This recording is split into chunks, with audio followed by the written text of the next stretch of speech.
Designer నెక్కి piping ఇలా వేసిన తర్వాత ఖర్చులు అనేటివి కనిపించకుండా ఉండడానికి ఈ విధంగా క్యాన్వాస్తో క్లాత్ పైన అంటించేసుకొని ఇక్కడ చూపిస్తున్నట్టుగా ఉల్టాగా పెట్టేయండి.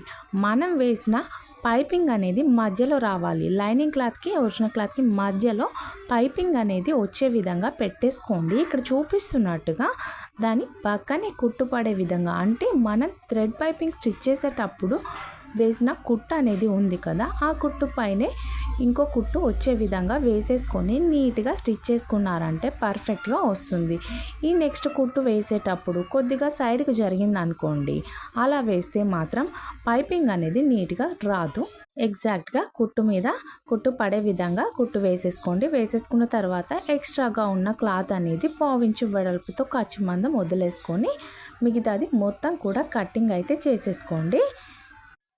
ఇలా కటింగ్ చేసిన తర్వాత మధ్యలో చిన్న చిన్న టక్స్ అనేవి పెట్టేసుకొని ఉల్టా నుండి సీదా తీసేసుకొని పైనుంచి ఒక కుట్ట అనేది వేసుకుంటే సరిపోతుంది. ఈ విధంగా తీసిన తర్వాత ఐరన్ మాత్రం ఖచ్చితంగా చేసుకోవాలి. వీడియో నచ్చితే లైక్ చేయండి, సబ్స్క్రైబ్ చేయండి.